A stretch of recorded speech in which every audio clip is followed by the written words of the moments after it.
Assalamualaikum warahmatullahi wabarakatuh. Di sini saya akan membahas tentang ilmu tasawuf.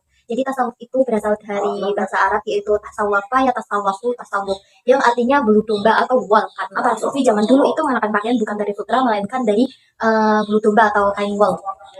Kemudian tasawuf menurut istilah itu merupakan suatu ajaran yang mengajarkan kita untuk mensucikan hati, membersihkan jiwa dan menghiasi diri dengan akhlak-akhlak terpuji untuk menggapai ridho Allah dan kebahagiaan yang kekal. Kemudian adapun uh, landasan yang digunakan ilmu tasawuf dalam Al-Quran itu terdapat pada surat Al-Baqarah ayat 186 yang artinya jika hambaku bertanya kepadamu tentang diriku maka katakanlah aku dekat dan mengabulkan segala permohonan orang-orang yang berdoa kepadaku maka hendaklah mereka memenuhi perintah-perintahku dan beriman kepadaku supaya mereka selalu dalam kebenaran.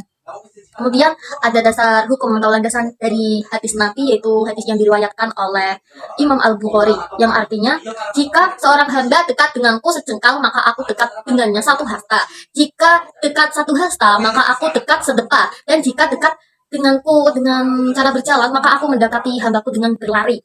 Seperti itu ya. Kemudian adapun apa tujuan dari tasawuf itu untuk mendekatkan diri sedekat-dekatnya dengan Allah Subhanahu wa taala dan untuk mengontrol nafsu agar tidak terpengaruh dengan duniawi, tidak tergila-gila dengan duniawi dan selalu zuhud atau sederhana, tidak duniawi. Kemudian ada pun ruang lingkup yang dikaji dalam tasawuf itu luas, ada tentang Tuhan, yaitu bagaimana cara kita mendekatkan diri kepada Tuhan, bagaimana cara kita bermahabbah untuk kepada Tuhan, dan ruang lingkup sesama manusia, bagaimana cara kita mencintai manusia dengan dasar cinta kepada Tuhan, serta lingkungan hidup, merawat lingkungan hidup atas dasar kecintaan kepada Tuhan. Ruang lingkupnya itu intinya menjuru pada satu, yaitu Tuhan. Kemudian ada tokoh-tokoh tasawuf. Tokoh-tokoh tasawuf itu ada Hasan Al-Basri yang belajar langsung pada Sayyidina Ali bin Abi Thalib. Kemudian ada yang paling fenomenal dan terkenal yaitu Rabi'ah Adawiyah yang terkenal dengan konsep zuhud berlandaskan mahabbah yang mendalam. Kemudian ada Abu Sulaiman Al-Darani yang terkenal dengan Yang terkenal dengan ilmu hakikat. Kemudian ada Abu Yazid Al-Bustami, seorang sufi yang pertama kali membicarakan mengenai konsep fana dan baqa. Kemudian ada Junaid Al-Baghdadi yang terkenal dengan konsep ma'rifatnya, dan ada siapa lagi? Imam Al-Ghazali itu terkenal dengan mahabbah. Pendekatannya itu lebih ke tasawuf falsafi ya.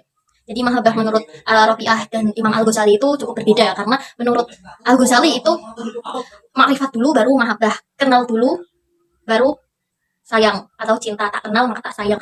Kalau menurut Rabi'ah itu tak cinta maka tak kenal, jadi mahabbah dulu baru ma'rifat. Kemudian manfaat dari tasawuf sendiri itu untuk mengajarkan kita lebih dekat dengan Allah, mengajarkan kita mahabbah kepada Allah, dan manfaatnya itu menjadikan kita lebih damai, tidak terlalu ngoyo terhadap duniawi, tidak selalu mengejar duniawi. Ini sangat bermanfaat karena hati kita itu lebih damai, tentram, ayem, dan tidak merasa khawatir terhadap apa yang Allah berikan kepada kita, tidak khawatir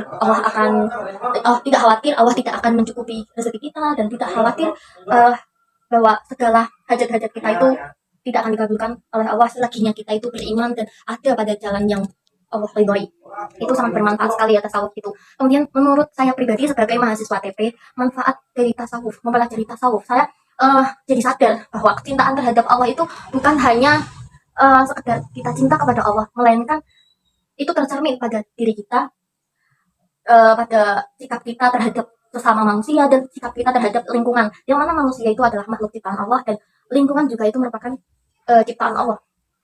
Dan dengan belajar tasawuf itu saya sadar bahwa tasawuf itu kan sebagai jalan untuk mencapai kesempurnaan spiritual pribadi, tapi tasawuf itu juga sebenarnya adalah panggilan untuk menjadi pelopor perubahan positif bagi kehidupan berbangsa dan bernegara. Jadi menurut saya tasawuf itu sangat mempelopori para pemuda zaman sekarang untuk